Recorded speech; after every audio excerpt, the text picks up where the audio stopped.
So it's Saturday evening, what is it, the 10th of May. Now here's a little video on my little micro herd. I have several names for these. I haven't showed you these in a while. We can call them the renegade crew, we can call them the micro herd, we can call them the screwy crew. And you'll understand why I'll call them that now shortly. Well, basically, let's just focus on the renegade crew for now. We have Belle here, who likes to say her prayers when she's grazing.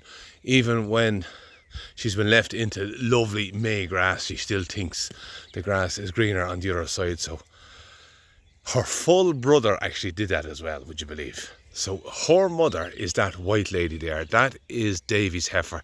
That is the lady with 3 legs. Yes, I say 3 legs. She got an infection last year. Let me just step over the wire. She got an infection last year in her hock, which is down here in her back leg, and she's been carrying it ever since. I've tried everything. We've had vets, we've had every kind of anti-inflammatory and antibiotics, and whatever happened, it cured, but she has lost the strength of that leg. So to be honest with you, I had her in over the winter time and I've left her out now, and she's definitely improving since she's out and about and walking around. She's well able to manage. She gets up, she lies down, and she can lie on both sides. She puts the pressure on that leg. She's starting to touch it to the floor, but it's a long way. Everyone's telling me to call her, but I just can't bring myself to it. So look, she's not in calf. She threw her calf early into a pregnancy last year. Is this camera a little bit foggy? Hang on one sec now, excuse me for a sec. I think that might be better, but I don't know.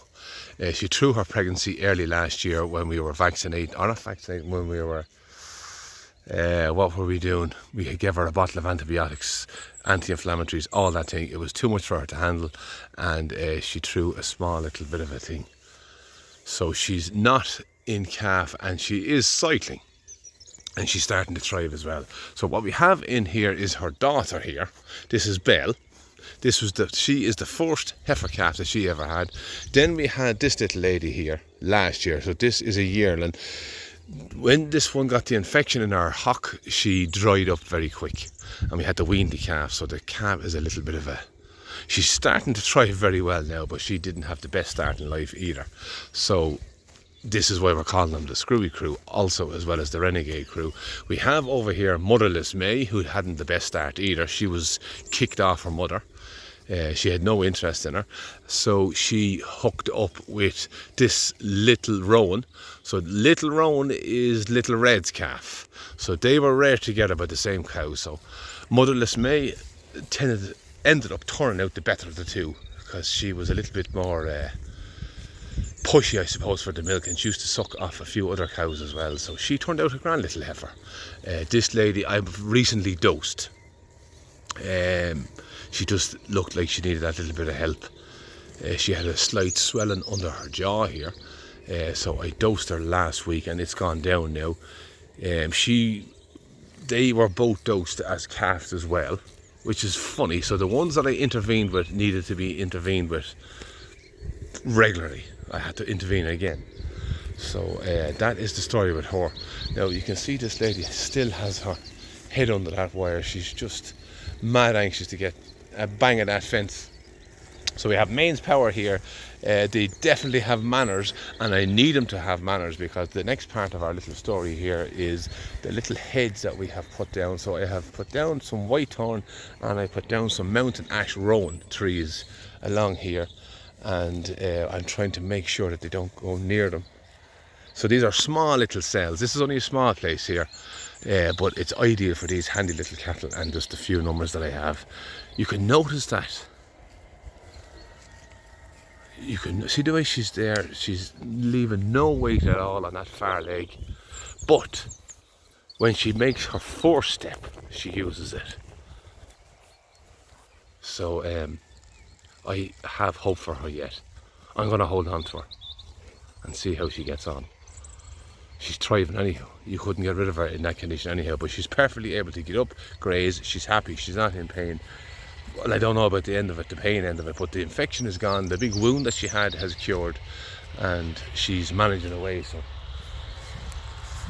That is Davy's heifer. So we have Davy's heifer, we have Davy's heifer's daughter, we have little Red's roan, and then we can show you the little bull calf. So this is Jasper's bull calf that's born since March. Is it March?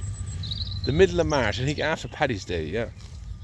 This lady, or this boy, this lady here had this little calf here. So that fella is Jasper's son. Bell is a purebred shorthorn. So this fella is 50% shorthorn and he's 25% belted Galloway, and he came a lovely red belted Galloway. So there's a little bit of shorthorn genetics in him from his father's side. There's a little bit of Hereford genetics from his father's side, and there's Galloway, Hereford and shorthorn on the father's side, and 50% from the mother here, who is Davy's heifer's daughter. Now, that's all the cattle.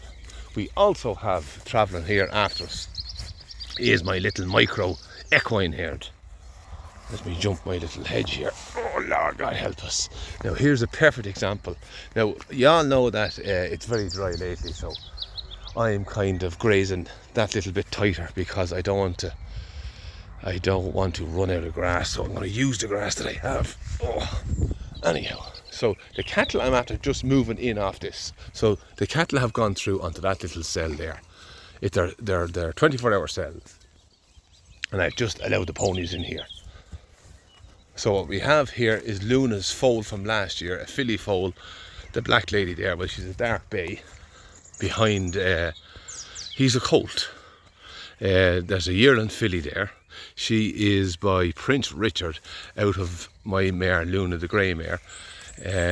Who is by Murphy Oscar. So Prince Richard is a dun stallion, so this lady can bay. She'll probably grey out eventually. This is my friend's colt. He's a bit of a Clydesdale. He's going to be a big horse. His father was 16'2", and I think his mother was up along that kind of size as well. So I don't know much about his background, but he's grown very well, and you can actually see that filly's going to be fairly strong as well now, seeing as that filly is only from 14'2" kind of sizes. The stallion is a 14'2" and the mare is a 14 hand, so she's going to be a nice size of a filly. Yeah, so we have in here, after the cattle have gone by, all those green little rings. Those green rings are old cattle dung that the cows don't like, and they'll always leave that in fields, especially when you kind of graze it tight enough like that. So basically the ponies now are going to come along now, and they're going to eat every little bit of that. They absolutely love those green dung rings from the cattle. So this will get a perfect clean out with the little equine herd following in behind. So yeah, here's my little hedge now growing away. Let me jump this wire. Oh, I have it up the highest here for the ponies. So what I've been doing here is I've been breaking down the tops of them. As they've grown, I snap down the tops and I kind of fold it in onto its plant here next to it. So the tops I break, not fully, because when I don't break them fully, they stay alive and they keep on growing. And we can see the new shoots coming out from here, so that creates a lovely bit of a hedge. So every time I'm up here, I haven't gone mad doing it, but every time I'm up here I see a bit of an old branch there, and I break it down and I twist it around and mess about with it. So I haven't spent much time on it, but I do that. But all I want to know, all I want to make sure is that these ponies don't come over and stick their heads in and nip them mountain ash. I'm forgetting myself there. Yeah, so they did that back here. I'm a little bit upset. Let me back up. I had the fence too tight, and the first chance they got, they took the head of it there. So I'm a little bit upset about that.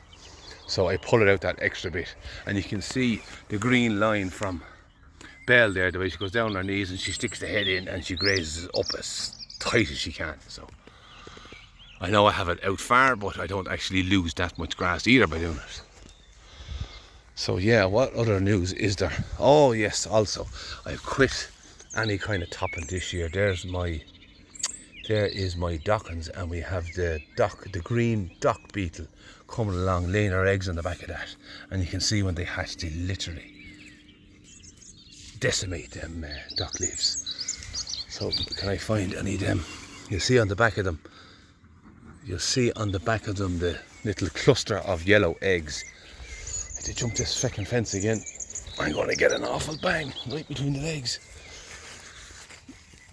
So they're doing really well here. There we go now. There is our little yellow eggs of the green, the glossy green dock beetle.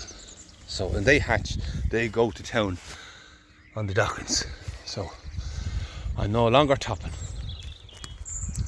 Yeah, that is the carry on. Bad camera work, but that's the story with my little renegade micro screwy herd and my little micro pony herd coming behind them. So yeah, on the 10th of May, this lady still likes to say the prayers. On the 10th of May, I will say good luck and goodbye.